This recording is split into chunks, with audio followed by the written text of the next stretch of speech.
Finally, day one of free agency starting to wrap up and come to a close. And I want to go through all of today's events and go through your team specifically and letting you know if your teams did good or did bad. And we're going to do that via tier maker, as I got 5 tiers here where your team could fit in. I have big money moves where it's like, hey, your team went out, they spent, and they spent wisely. They should be significantly better next year. I have plus moves. Maybe it's 1 or 2 moves that really probably helped out the team quite a bit. I have, well, the moves were made category, which is maybe moves I didn't really like or contracts I didn't like. Then I have a category devoted to basically teams that just re-signed their players, kept some of their guys. But no matter what, you don't want your team in this final category looks grim. Basically, either your team did a whole lot of nothing, even though they had plentiful resources, or they were just god-awful moves. But what's crack-a-lackin'? It's your boy Broshmo, just in case you did not know. So go ahead, become a bro and subscribe. Leave this video a thumbs up if you enjoy the content. As always, let me know what you think in the comment section below. Let's have that nice, beautiful football discourse. We're going to be doing this in alphabetical order, starting with the Arizona Cardinals, who, I'm going to be frank, did a whole lot of nothing. I guess until they could really move D-Hop, financially, they can't really go out there and make a big splash. They are a team that kind of feels like they're on basically in a rebuild to some degree, yet they have their franchise quarterback, but they did nothing. I mean, outside of a couple of releases that were a few days earlier, they did re-sign Beachum, which that's solid, but outside of that, they really didn't do anything. And for a team that probably looks like they're going to be really bad next year, since Kyler Murray, I assume, will probably miss most of the year recovering from that ACL, I'm just going to go ahead, put them in the looking grim category, and I think that's pretty fair. But I will be ranking teams inside their respective categories, so that way we could have a little fun with it. Let's move on to the Atlanta Falcons. Straight up, I love their moves. I really, really do. Especially this last one. Caden Ellis, actually, when called upon, has been a very good player, and I honestly kind of like him better than Lorenzo Carter, but that is what it is. I still think they're a team that could probably seek out some more pass rush, because, I mean, it's not like these guys are really going to do much for them, but I think moves like that kind of makes it, or at least enables the Falcons to be like, we could go a variety of spots at pick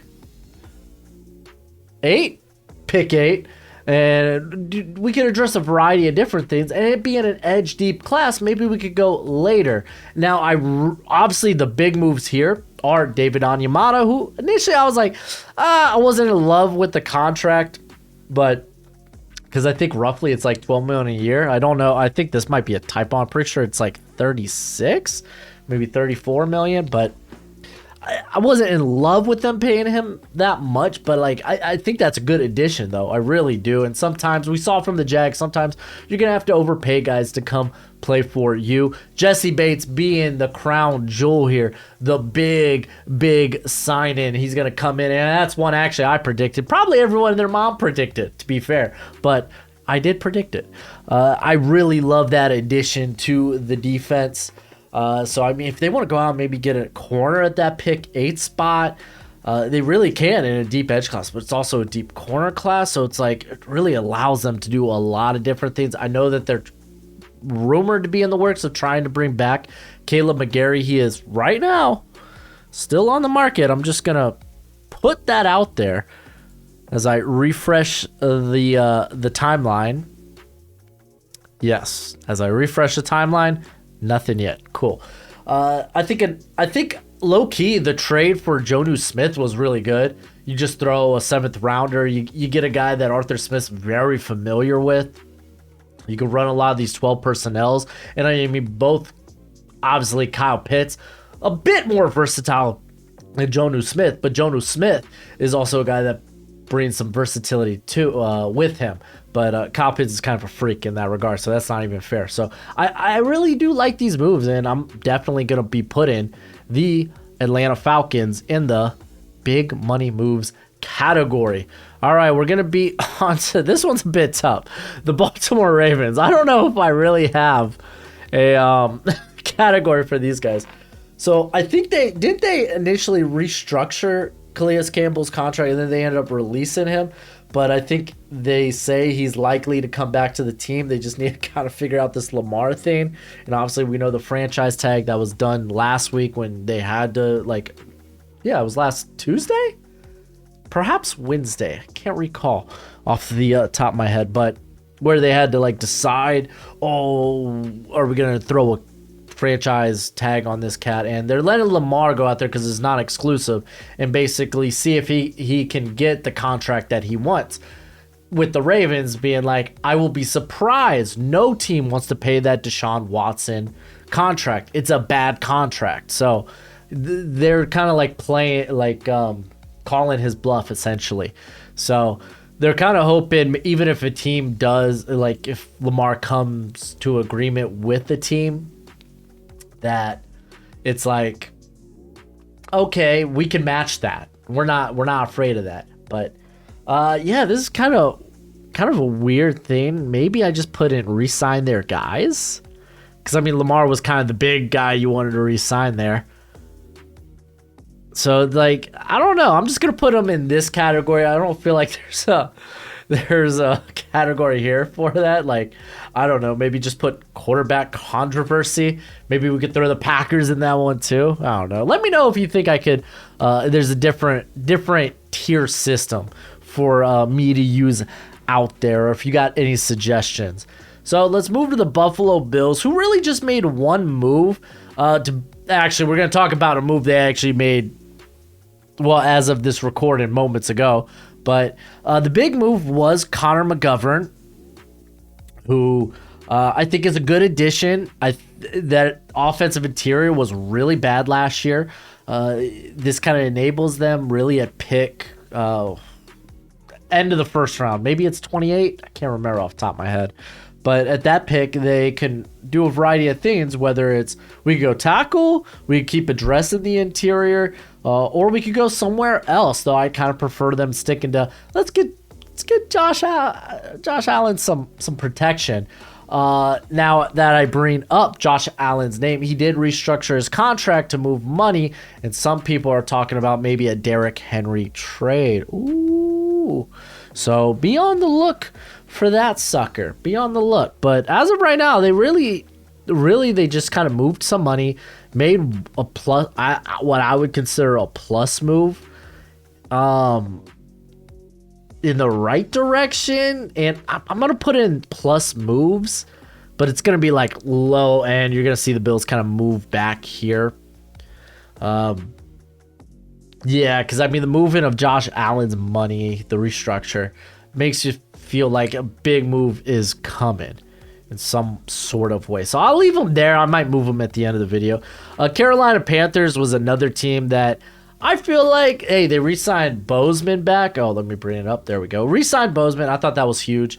Then they brought in some guys for the defense like Shy Tuttle, who I think is a very solid player to come in, bring in and play next to Derek Brown, a part of that rotation. And then Von Bell, 3 years, $22.5 million. And I think this enables you to do a lot of cool things with Jeremy Chin, who's kind of basically like this joker you have on your defense. So I do like that. Obviously, they made the big trade to move up. And really, do they go? I think they go in plus moves as well. I'm going to put them just ahead. Okay, the question is, am I including the trade in this? Yeah, I'll include the trade in this. So obviously the trade to number one, I know a lot of people think they lost that trade. Listen, if they're trading up, moving for a quarterback, if that quarterback turns into elite, it'll be well worth it. That just seems to be, that's just the thing. You know, it's like, oh, they gave away all this, but if they end up getting a Josh Allen, a Patrick Mahomes, a Joe Burrow, then they're going to be like, who cares? So yeah, I'll put them in plus moves for now. All right, we're going to move on to the Chicago Bears, and you already know this team's probably going to big money moves. I really like a majority of what they've done. They got the draft capital. That's great. They made moves like they they have their franchise quarterback, and that's great. They also hedge just in case things don't work out next year with him, but now they're bringing in talent to get a fair evaluation of him. As we saw the upside last year, but now we kind of want to see it all come together. I love the Nate Davis move.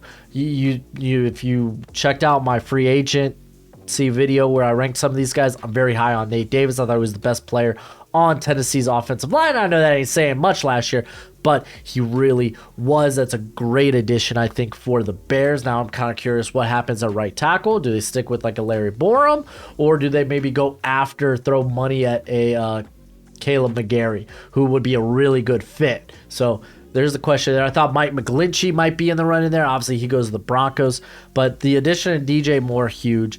And then they start addressing the defense with some guys I like here, like DeMarcus Walker. That's a solid deal for a solid player. He's just good. The bigger moves, obviously, being T.J. Edwards, Tremaine Edmunds combined. That's probably what I think would have cost to keep just Roquan Smith, or at least that's what he ended up getting there in Baltimore. So instead, you get a really good linebacker pair right here. As we know, Eberflus, man, he really loved having. Oh my gosh, he just changed his name to like Shaquille, right? Shaquille Smith, or maybe that was his original first name. Is it even Smith? Oh my gosh, this is what happens. He gets hurt and beat up. Leonard, thank you. Golly, we didn't really see him much of last year, and then it's like now you get to the back of my brain, and it's gonna be great. He's gonna come back next year and play well, and it's like, oh, I forgot how good he was because we didn't really see him on the field a ton. But he knows how important the linebacker is to his defense. And the Bears, they're going to be in a neat position where now they have a variety of different draft picks. They could go different ways. They could go with tackle. They could go with, maybe if they want, a cornerback too, because Kendall Vildor is whatever. He's better depth than starter. They could go with maybe the edge. They could do a variety of different things. So the Bears, I really like. They came out. They were aggressive. They made big money moves. I actually like it a little bit better than Atlanta's moves. Yeah, I mean, it's, to be fair, the trade kind of makes it unfair. That was just a huge move by them. The Cincinnati Bengals basically just re-signed a couple of their guys. The big one, though, Jermaine Pratt, that was huge for him to come back. I mean, it sucks that Jessie Bates is gone, but we kind of knew that was happening with the Daxton Hill pick. There we go. Pick in last year's draft. Everyone kind of knew that this was coming, so I'm just gonna put the Bengals in with they re-signed their guys. I'm gonna put it back here because obviously the Ravens is a bit more a bit bigger when it involves their quarterback. All right, so the Cleveland Browns, another thing that was a bit strapped in terms of cap, and they kind of had to restructure Deshaun Watson stuff, which honestly just makes it worse going forward, but okay. But I love the pick of Obo right here. When the Texans finally said, you know what, this guy's doing very good as a reserve for us, let's put him in as a starter, as they should have anyway, but whatever. And then he was just freaking annihilating. And now they're going to get him across and hopefully give him the starter snaps he deserves across from Myles Garrett, who might be one of, if not the best edge in all of football. Posick is a good re-sign in there, but for the most part, I mean, I'm gonna actually put this in Matt moves just because I don't like that pushing money back with Deshaun Watson. See, it was already a bad deal to bring him with, and it's just gonna get worse later on. So you're kind of hoping that sucker pays dividends. So I'm just gonna put moves were made. The Dallas Cowboys, they franchised Tony Pollard, and that's it. They did a whole lot of nothing.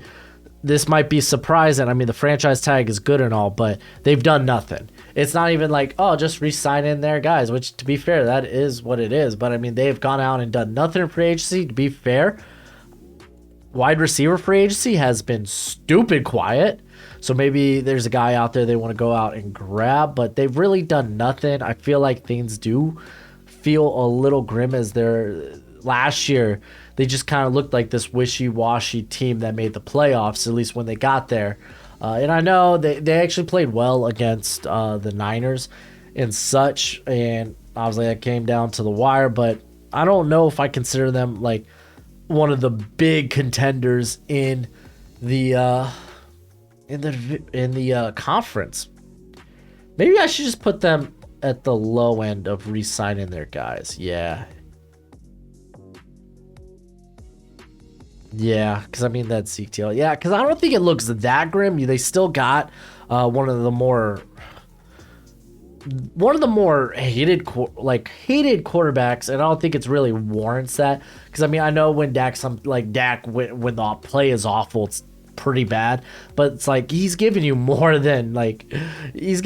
plus than I guess people realize. Like,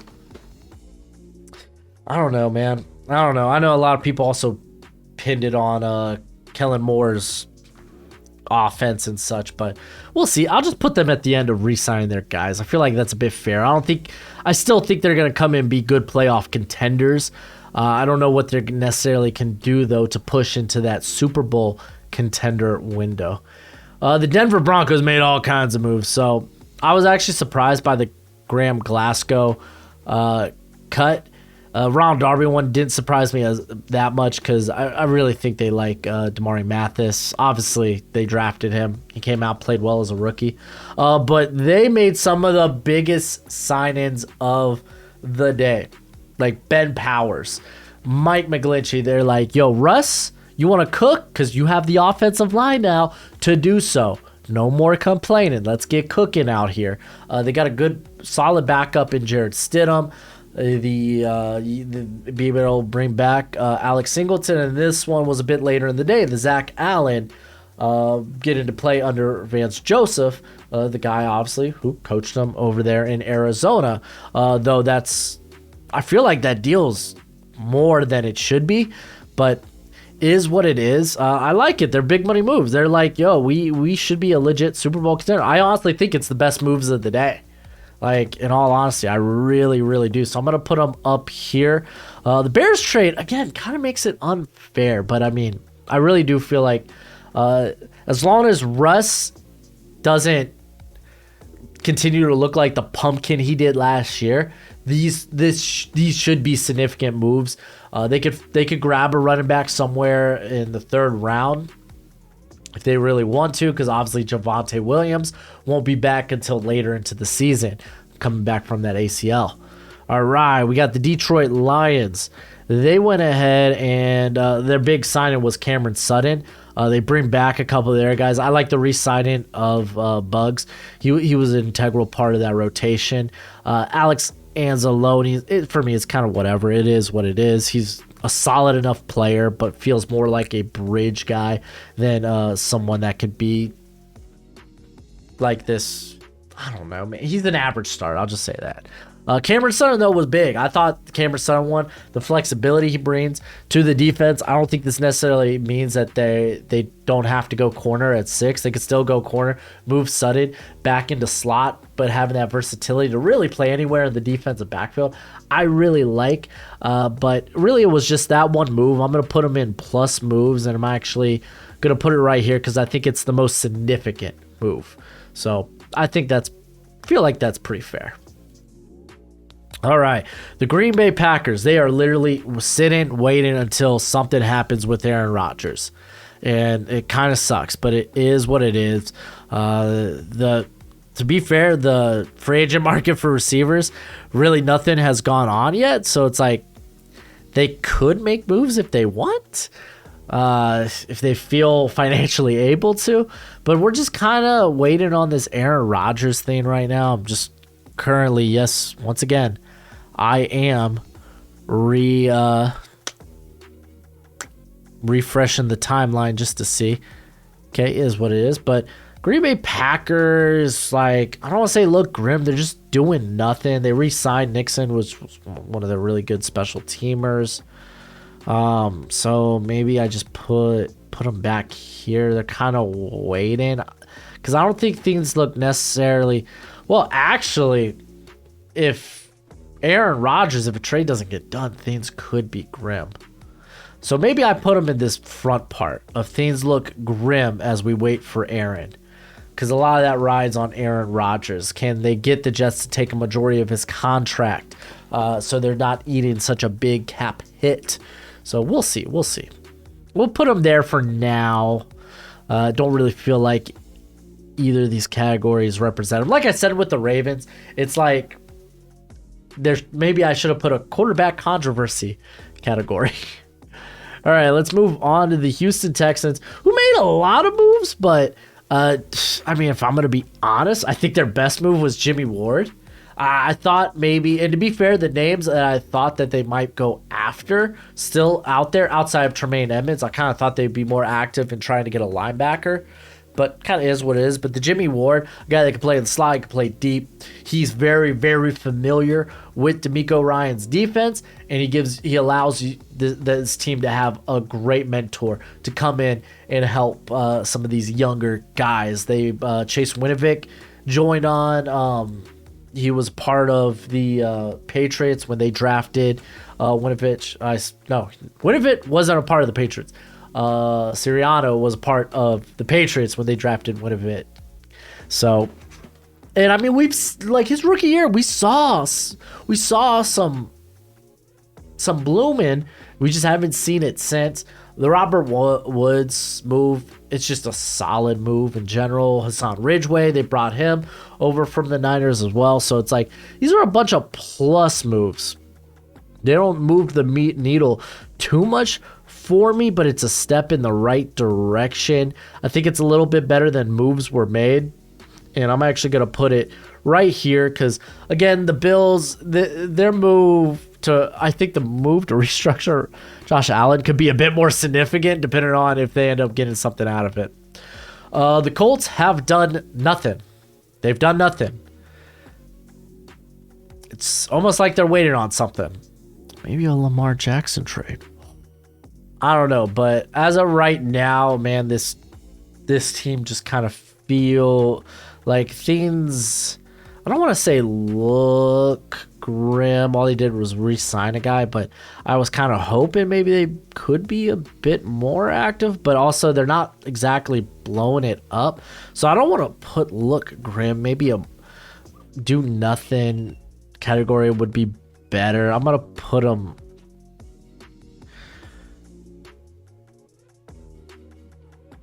Yeah, I'm going to put them in the back end of here. Because they're not dealing with the Aaron Rodgers stuff, so it's like, that's nice. That's nice. All right, let's keep this sucker moving. Ooh, hold on. Refreshing the timeline. Nothing. All right, let's keep the sucker moving. With the Jacksonville Jaguars, they basically just re-signed guys. Evan Ingram, franchise tag. They restructured and extended Roy Robertson Harris. So, really, I kind of want to just put it here. I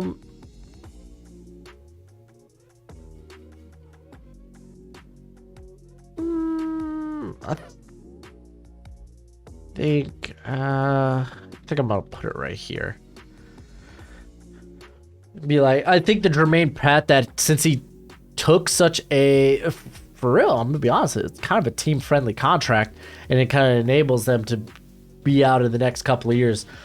Keeps some of those, keep offensively like Burrow, Chase, potentially even Higgins. And I know they don't want Higgins to go anywhere. I love the release of Frank Clark, by the way. I've been calling that for 2 years now.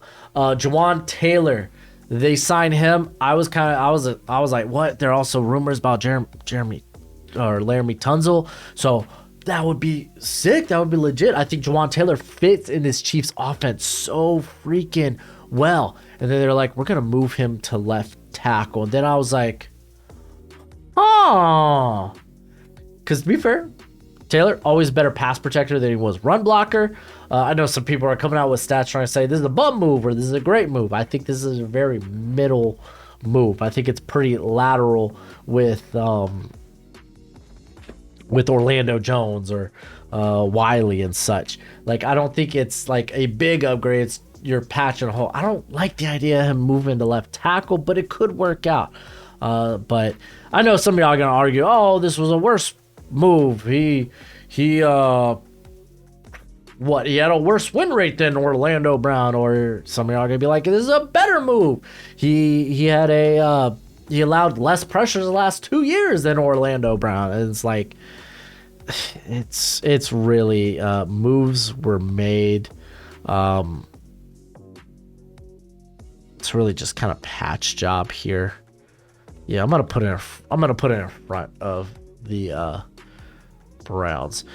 All right, we got the Las Vegas Raiders. So they had guys like Marcus Epps, Jimmy Garoppolo, kind of the big one to talk about there. They bring back Brandon Facyson, which is kind of wild because he moved to the Colts to play under Gus Bradley again, who was his DC with the Raiders the year prior, and now he's back with the Raiders. So very interesting move. I don't think that it's going to help them a ton, but it's a guy, valuable depth. Marcus Epps, I think, is a solid player, but was it Daron Harmon? I think he is a free agent, right? Daron Harmon. He's also old, so maybe he retired. No, he's still with the Raiders. Is he really still with the Raiders? Lads, Raiders, depth chart.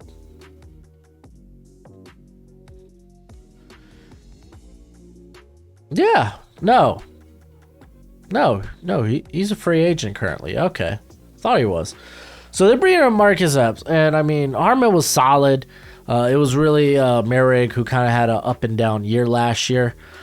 So like the move does kind of, like, all these moves feel really lateral. If I'm gonna be completely stinking honest with you when it comes to this, like, you'd be like, oh, what, they brought in Jimmy G, and it's like, that is one of the most lateral things when it comes to Derek Carr. It's like, I wouldn't be too excited. Like, I think they'll be better next year because Derek Carr, again, there were ups and downs with Derek Carr, but Garoppolo, I think he's kind of offers that same type of ability. So I really think this is kind of like moves were made. I mean, I know Jimmy G enables them not to have to spend a pick at pick 7 at quarterback, but it's also, he's a bridge quarterback.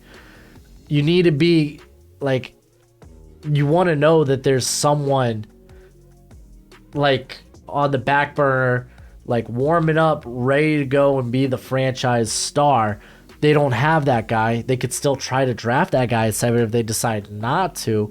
Then it's like, well, Jimmy G will probably keep y'all good enough to keep you out of the vicinity to be able to draft that guy. So that's why I feel like it's kind of a middle of the road move. I'm gonna probably,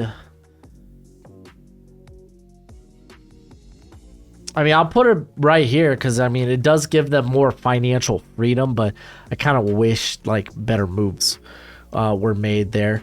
We're going to go to the Los Angeles Chargers, where you'd be like, Eric Kendricks, that's such a plus move. But then Austin Eckler, they're unable to come to terms with an extension. He's like, oh, well, I want out of here. I'm like, this be a cool place for Bijan to be.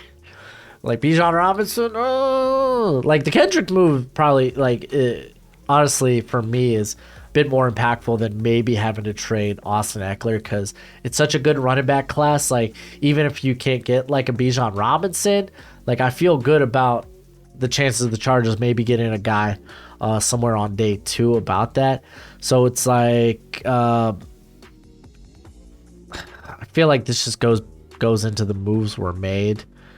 And I'm gonna put it actually right here. I don't want to say things look grim. I think this team will be better next year. I think some of their guys will, like, I think J.C. Jackson will be better next year. I think Hopefully they'll be healthier next year. So I feel like that's right. You let me know. We got the Rams. They released Leonard Floyd. Then they proceeded to trade Jalen Ramsey. They haven't really been able to do anything in free agency as of yet. Again, refreshing the timeline. Nothing new. Seems like everything's slowing down. So yeah, okay, yeah. So obviously, I think y'all know where Rams are going. Things are looking grim. At least Cardinals got their franchise quarterback. They were talking about, man, maybe we should shop Matthew Stafford. No, Matt, you're our guy. Calm down. So I'm gonna put it looking grim. I feel like everyone's gonna agree with that one. Now my Miami Dolphins. Yo, what a great trade for Jalen Ramsey. And the best part was the investment. It didn't cost a lot. It was basically free. A third-round pick we might have used on a rookie corner. We could get Jalen Ramsey. I give that a thumbs up. The Mike White, hey, that's cool. You know, if Tua goes down, because, I mean, that happened last year. I'd like to not be able to turn the reins to Skylar Thompson. Obviously, Teddy's gone. But Mike White, man, he can be a bit hot and cold, but he at least has that spark. I don't think any of the guys behind Tua really had that ability to spark the offense. This David Long deal is a freaking steal. 2 years, $11 million. What a great deal. These are like kind of a big money move. I mean, it's like to the lowest degree in this category. Like, obviously these teams are invested more heavily because, well, the Dolphins can't really. Last year was kind of it for them. They invested a whole lot into bringing guys in, even up until the trade deadline this past season.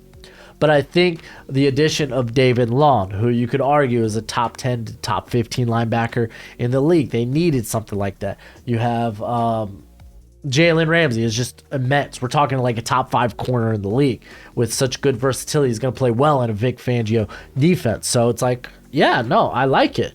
I like it a lot. Now let's talk about the Minnesota Vikings, because they released obviously some notable names: Adam Thielen, Eric Kendricks. For me, Cameron Dantzler. I kind of liked Cameron Dantzler. I know he had his ups and his downs in Minnesota, but it is what it is. I get why they're moving on from him, but obviously you got the 1-year prove-it deal with Marcus Davenport. Hey, stay healthy. We're kind of potentially having to trade to Darius Smith. He don't want to be here anymore. And then the addition for Josh Oliver is kind of whatever for me. I mean, all these moves kind of, I don't want to, like, it's not grim. It's like moves were made. I'll say that. Moves were made. Do I feel like this team's any better? No. I just don't. Maybe we see a Dalvin Cook trade in the works, but I feel like this team didn't really get much better. Am I going to say it? I do feel like they're in a better position. Let's see. Where do I want to move this? I don't know. Posick, Obo. Yeah, no, I feel like that's fair. I feel like they're in a, okay, moves were made. Not really any plus moves, though. All right, we have the New England Patriots, and they basically just re-signed some of their guys. They got rid of Jonnu Smith, bring back Jonathan Jones. I thought was kind of huge. He has been a very good corner for them, and I'm kind of okay with that. Maybe we even see Jacoby Myers come back, as the market hasn't really been that loud for receivers. It really, really hasn't. So as I refresh the timeline, you're gonna hear this all video, man. I'm just looking for it. Oh, man, here's some news. So potentially Dante Fowler is so close to re-signing, or so close to sign in with the Cowboys. Wasn't he with the Cowboys last year? Am I wrong about that? Can't remember where exactly he was. I'm pretty sure he was with the Cowboys. He's kind of a journeyman now at this point. Yeah, he was with the Cowboys. Thought so.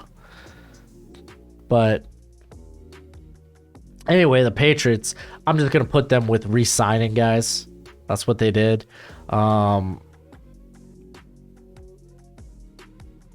I feel like a corner is a bit more important than everything else behind here. And it was actually a pretty, like, 2 years, 20 million. That's pretty solid. All right, we got the New Orleans Saints. Really, their big move was Derek Carr, which arguably could be a lateral move. Andy Dalton wasn't entirely that bad. Maybe, yeah, you get more ups with Carr, potentially, but it's really not that big of a move. They really just started clearing space, and this is kind of this last heave at, oh man, let's see if Derek Carr potentially could go back in time and prior to the injury and be that Derek Carr. He's got the weapons to do so. It's a real lateral move. I'm going to be straightforward with y'all. I mean, it is what it is. It really is. So I'm going to put them probably right behind the Raiders, I'll say. Yeah, right behind the Raiders. A real lateral move. It's what it is, man. It's funny. You're like, well, they brought in Jimmy G. Okay, they brought in more pieces. They were able to do more in free agency. Like, y'all re-signed a few, like, depth guys and made room for Derek Carr. I mean, the contract's good, but to be fair, I think you got very similar quarterbacks here in terms of they might end up being bridge options. The New York Giants really only had one big move, and that's Bobby Okereke, who, after the David Law news broke, 2 years, $11 million, I was shocked that Bobby O here got significantly more money than David Long, which made me love the Dolphins move even more. Like, Okereke's fine. He's solid. It's just, like, he's a guy that occasionally, like, good athlete, very good against the run as well. Like, just flies everywhere on the field. Occasionally misses the tackle, a little inconsistent in coverage sometimes, but has the ability to now on his second contract. This is a big deal. Maybe he breaks... maybe he just breaks out. But we've been here before with Blake Martinez, who, here, I'll let you out. Go, Joe. Which I know Giants fans don't want to hear that. Oh, what do you mean Blake Martinez? Obviously, they're not same players, but same position.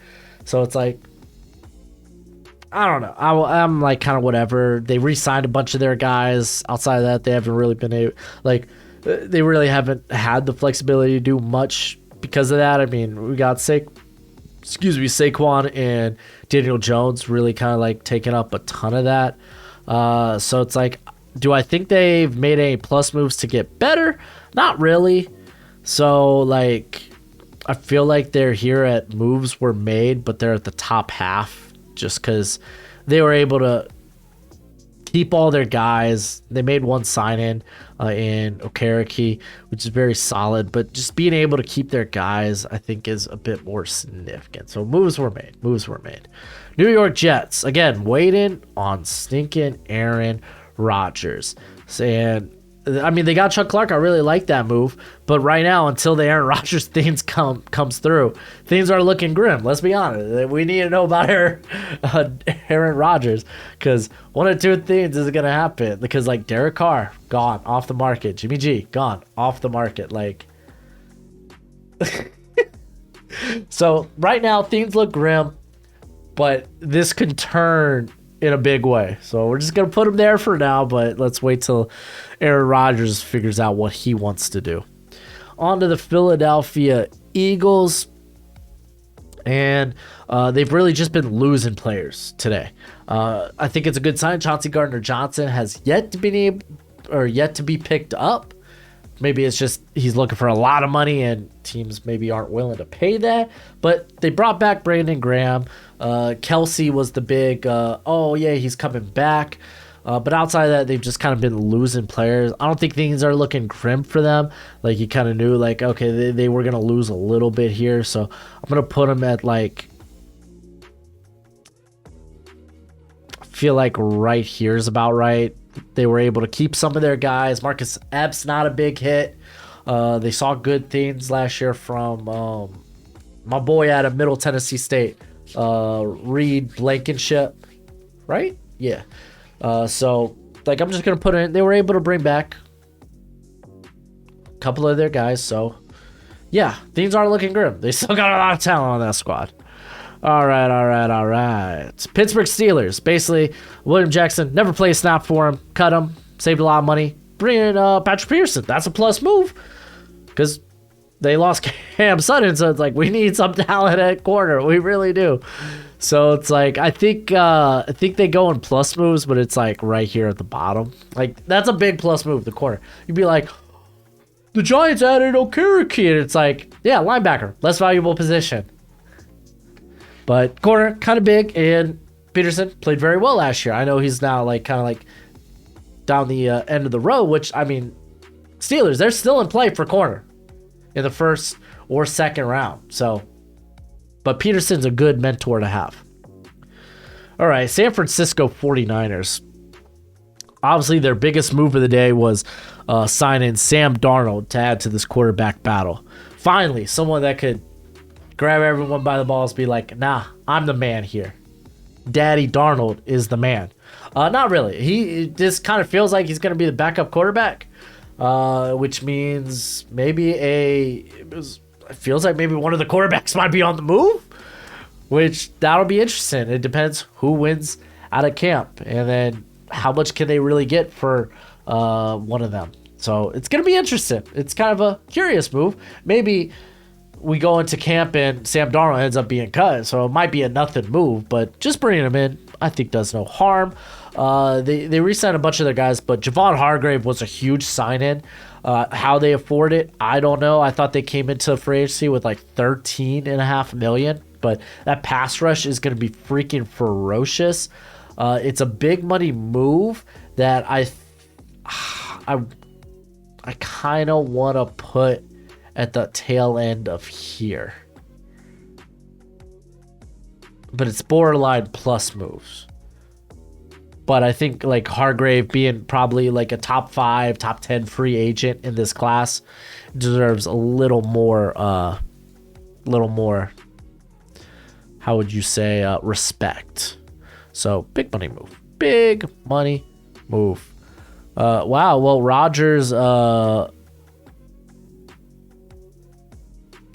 Rodgers tweeted out Soul. Okay, Aaron Rodgers. He's out there trolling. Poor Packers, dude. Poor Packers. All right, we got the Seattle Seahawks. They really did nothing outside bring back Geno Smith until recently. Getting Draymond Jones. It's kind of big. It's like, hey, Broncos, y'all just keep on giving. Just keep on giving. Come on. So that's a huge pickup, I think, for Seattle. And it makes me really fascinated what they can do at that 5 spot. So it's a plus move, not a big. I wouldn't say it's a big money move. Obviously, bringing back Geno is huge, but they did that prior. It's fine. But I'm gonna say it is a move that is slightly better than the other teams here. But the Cam Sutton, good luck, man. Corner's such a volatile position, being able to bring in talent and a guy as versatile as Sutton, that's just huge. So I'm going to put him right here. Big fan of Draymond Jones. All right, we got the Tampa Bay Buccaneers. They re-signed Jamil Dean. I didn't think they were going to be able to. Solid. They're currently shopping Shaq Mason. But if I'm going to, they're trying to bring in Baker, things kind of look grim, if I'm going to be honest. Because that offensive line still looks pretty sus, pretty bad. They don't have a quarterback yet on the team, but they have so much more talent than the Arizona Cardinals. I'm going to put them in here for now. Don't get me wrong. Jamil Dean's such a huge win, being able to bring him back. But there are a lot of problems with the Bucs now that were apparent last year, but there are a lot of problems with the Bucs. All right, we got the Tennessee Titans. Their big sign-in, Andre Dillard. He now becomes the best player on their offensive line as Taylor Lewan, gone. Ben Jones, cut, gone, failed physical. Nate Davis, their best player on the offensive line last season, gone.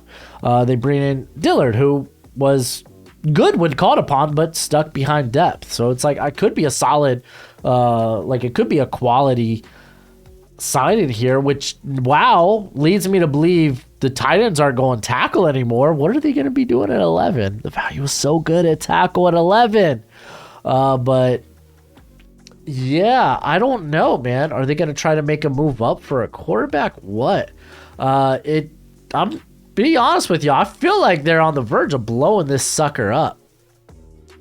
I really do. I don't think the move was that great. So, like, I think I'm just going to put them right here. Right behind the Bucks, while Titans are probably in a better situation right now. And, oh, shoot, I don't know, man. Maybe Derrick Henry's gone. I don't know. We'll see. But, I mean, the Bucks, I don't know. Maybe they're another team that's holding on. No, we have a Super Bowl window. You don't. Rebuild. Blow this up. The Titans kind of feels like they're on the verge of blowing it up. And then finally, the Washington Commanders. They were able to re-sign. I mean, they had the franchise tag on them, but then they gave Darren Payne money he likely would have saw in free agency. Their big sign-ins were, well, they got Cody Barton. That's a sign-in.